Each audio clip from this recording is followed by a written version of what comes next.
Alright, hello everyone, this is Crota giving you a shoutcast in Game 4 in the series between Polt versus Stephano. Currently, Polt spawning as the red Terran player on the top left-hand side of the map. Meanwhile, Stephano spawning as the blue Zerg player over here on the top right-hand side of the map. And this is going to be MLG Shakura's Plateau Game 1 or Game 4 in the series. It could also be Game 1 depending on how you guys watch this, in what order, and what order they decided to actually upload the replays. Anyways, let's take a look into the strategy so far. Stephano has been pretty much opening pretty consistently with a 15 hatch, and we'll see if that will continue to be the case. Stephano now making his way out with an early drone. Not really too much to talk about in this stage in the game yet. Now, Polt could try to go for a little bit more of an economic game once more. That does seem to be his style. He doesn't try to do anything too risky and all in at all, especially as Zerg players have adopted and really figured out how to get down that fast hatchery really without getting punished, unless a Terran player tries to go for some crazy build where they actually sacrifice economy, but then they may end up being even more behind as the game does get underway. Stephano now gonna get a good look on the inside of this base. Taking a look around so far, there is still no gas as of yet, but Polt could easily change that in just a moment. But if it is going to be a gas, it will not be your standard 13 gas at all.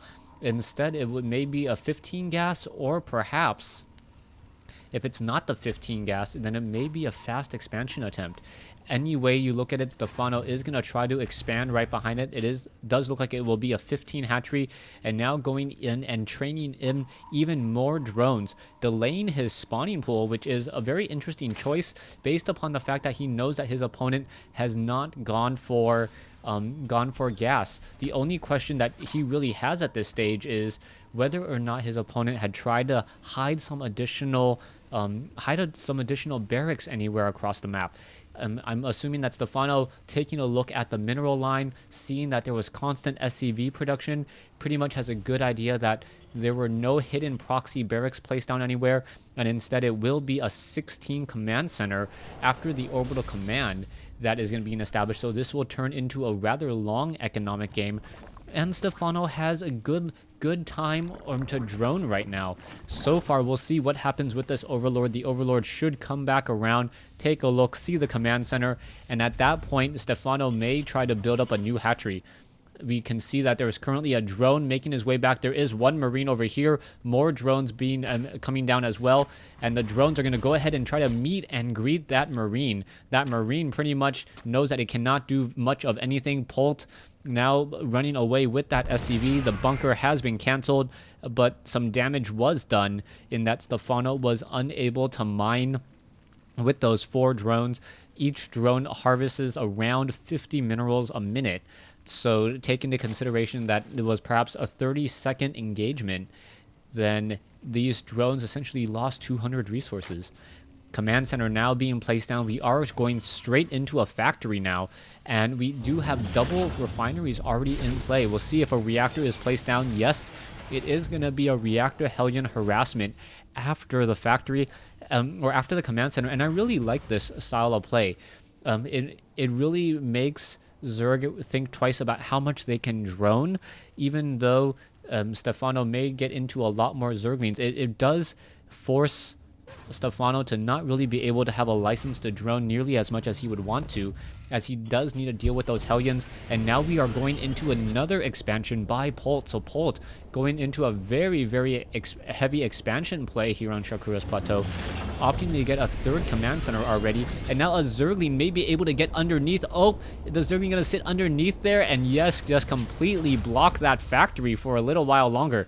Marines coming over. It looks like the Zergling will be shot down, but that did buy some precious time, and also we know what the strategy is gonna be. Spine Crawler already being established. Spine Crawler does take 50 seconds to build.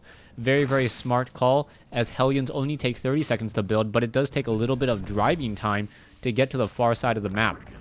Now, I cannot imagine Stephano would try to establish up a 3rd base, as it is rather difficult to transfer drones in this map to the 3rd base, either here or here, and it's also difficult to defend against Hellions. The more territory you take, the more territory you have to defend. And with that, things become a little bit dicey and a little bit difficult, as Zerg players just really want to be able to sit on 2 bases for a little while and defend as much as possible. We'll see what's going to happen next. Normally, Zerg players have been going into a macro hatch as of late, but we see Stephano instead going into a quick tier 2. Spinecrawler has been completed. Even if an evolution chamber could be added right here, and that could cause a little bit of problems, as the Hellions now looking for a 3rd base of their own and don't find one. Zerglings now looking to try to take down an SCV. It doesn't look like this Zergling will get that lucky, but it will be able, unable to get up the ramp at all. Meanwhile, we have 4 Hellions with a Spinecrawler battling it out. The Spinecrawler taking only a little bit of damage, as it does have a base 2 armor against the Hellions' attack of 8, so only 6 damage per flame from these Hellions. Add on to the fact that the Hellions attack very slowly, and not that much damage will be dealt here. So Stephano looking very, very comfortable right now, seeing that 68 over 68 as he now transitions into Banelings and Mutalisks. So a very standard play, especially on a map like Shakura's Plateau, where drops are very, very popular. We'll see how this is all going to work out. We do have Marines and a siege tank ready to go to defend, as Polt now walling off his entire front door. The Hellions are looking to see if there are any creep tumors being placed down, and you can see that the Spinecrawler taking the opportunity to try and expand at just the right time. You can see, the Hellions, do get a kill onto that 1 creep tumor there, but Stephano quickly and ready to replace that in just a matter of seconds, as Zerglings are now on the field. The Zerglings do have metabolic boost. They should be able to get a surround on those Hellions if given the opportunity, as the Hellions now battle it up against a Queen. You can see that creep tumor, 49 hit points, 50 hit points will get up, and the creep spread of Stephano has begun. The Hellions realize that they can't do all too much. They just want to slow the progression as they build a very large army behind at home. Harvester count, 55 drones, 50 SCVs. Zerglings now trying to go for a surround. The Banelings are just a little bit too slow, as the Zerglings are now trying to poke apart at some of those Hellions. The Hellions may run straight into a Baneling, and how many Banelings were lost? That was not a good trade. Let's take a look at the losses, and Stephano engaged and traded Banelings for Hellions, even though Hellions are technically light units. I don't think that's really what he really wanted to go for. Zerglings and Banelings ready to go. Siege tanks and Marines on the front door. The Siege tanks and the Marines do have Stim and Siege tank, or Siege tech, respectively, as Polt now looks to establish a new greedy orbital command here, and it has been scouted out by Stephano. Stephano knows about that orbital command and now needs to figure out how to actually surpass his opponent in terms of base count. Stephano, however, gonna have to deal a lot of damage with these Mutalisks.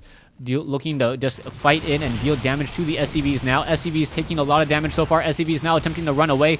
Some SCVs are too busy to working on supply depots to actually be able to retreat in time, as more and more Marines are now coming back over.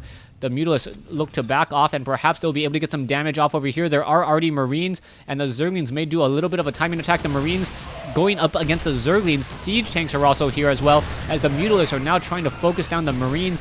The Marines, however, under the cover fire of Siege tanks, doing a great job of not allowing those Mutalisks to get in too much damage.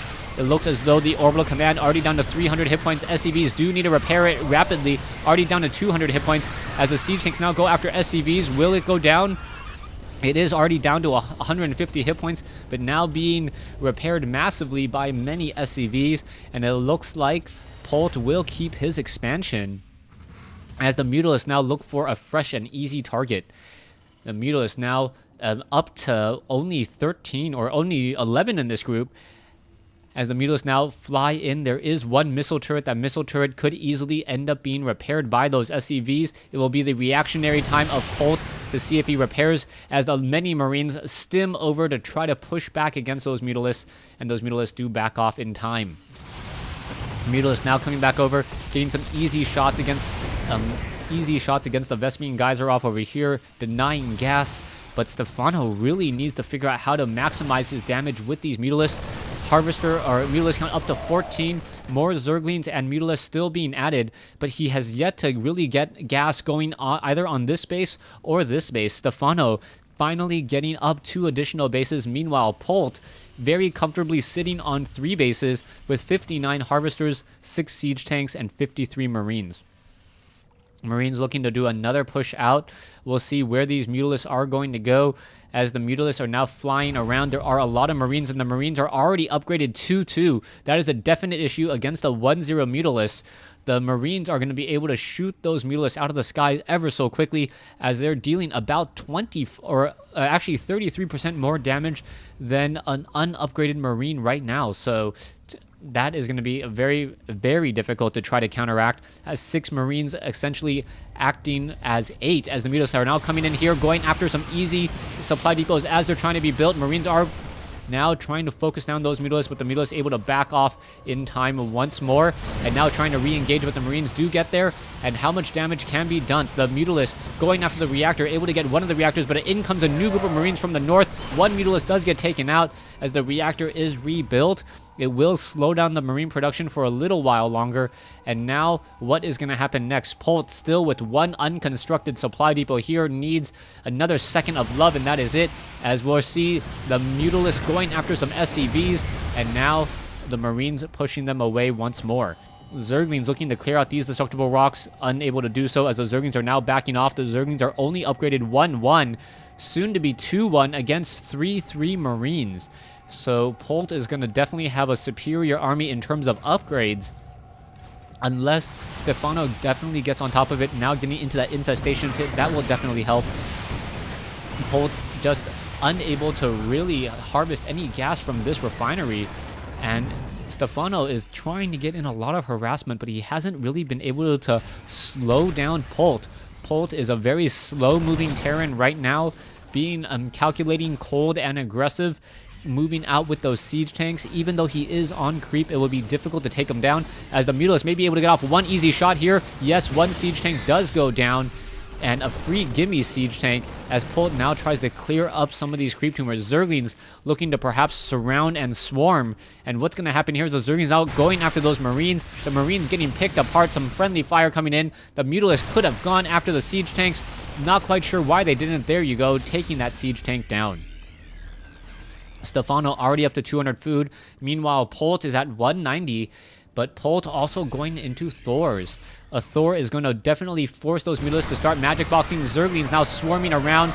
Baneling's going to find their target. Siege tanks, this entire front forward position will fall, but who will lose more resources first? Marines once again coming back in, and it looks like Stephano definitely ahead right now, going to be able to get some free siege tanks, but and a command center as it is being built. Another canceled command center, most likely. No, not canceled. So without a cancellation, 400 resources lost there, as Polt now down by 25 food, as the Mutalisks have finished off another siege tank up on the high ground. Marines now attempting to make their way over once more. Thor is upgraded 2-0, and that is going to be a lot of damage on that Thor. The Mutalisks are trying to magic box, able to do exactly that. Stephano up by 30 food now, as the front door does have lowered supply depots, and those Zerglings will be able to simply run straight in. However, the Mutalisks are not engaging against those Marines, and that may have been a huge, huge loss. Missile turrets now getting destroyed as those Zerglings go to town on this base, and Stephano now with a 30 food advantage once more is going to force Polt to lift off and lose that orbital command. Thor sitting at 2-0 upgrades will be able to one-shot. Gonna get to 3-0 upgrades, so we'll be able to two-shot, and we'll be able to two-shot the Mutalisks even if they get armor upgrades. Pathogen glands now being researched. Infestors with fungal growth should slow down many of these Marines and Thors, as the Mutalisks are now pushing their way in. Zerglings going around, going after the targets. How much damage can be dealt? Baneling's unable to find the Marines, and a little bit of a messy play there as a Thor able to survive, and Stephano now behind by 10 food. So a very a drastic switch now, as Polt able to once again reestablish the center. He does have SCVs repairing that Thor. You can see that the SCV repairing the Thor back over here, And those 2 Thors will be able to deal a lot of damage to those Mutalisks, especially as the level 3 weapons upgrade about to be completed. Even without the splash damage, the Thors will be able to deal over 60 damage per round of attack there as Banelings. Wow, what was that? Okay, Banelings hiding right underneath the brush there. And that was a really, really cold trick there to take down multiple Marines. And now Polt is behind by 16 food, so, or not 16 food, a couple more siege tanks now being trained up, so perhaps it was 16. 130 versus 145 now. Infestors are being added. Thors already back up to 300 plus hit points as a new hatchery being built down over here. It looks as though the Marines will finish off this hatchery in just a matter of seconds. The Zerglings, however, swarming their way over. And will we get a fungal growth? Yes, a fungal growth catching many of those units and taking down many of those Marines. So Stephano looking to try to get up onto a third base as the Mutalisks are now swarming back into this expansion here. Polt now in trouble, losing a lot of workers. The units are trying to come back. Stephano has gotten plenty of worker kills, already up to 40, and now looking to retreat once more as the Marines are unable to get back up onto that high ground. Instead, Polt now going to knock on the front door. A couple infestors are low on hit points. They have to be very careful there as the Marines are now back inside this base. More Marines getting in some free shots onto Stephano's Mutalisks as they do a flyby. And here we go. Siege tanks and missile turrets all in position as Stephano now ready to go into Broodlords. Broodlords, a very natural counter to those Thors. Thors do not deal a lot of damage to Broodlords, but they do have a similar range. The problem will be that the number of Broodlings that will end up tripping up those Thors, as now the Marines are going after the hatchery. This hatchery, if it falls, will be very difficult to replenish and rebuild, as this hatchery will most likely fall right behind it. Zerglings and Infestors now perhaps going to try to run around the north, get some of these Marines and these siege tanks as they're unsieged, but these Marines pretty much have gone unanswered inside the main or inside this third base.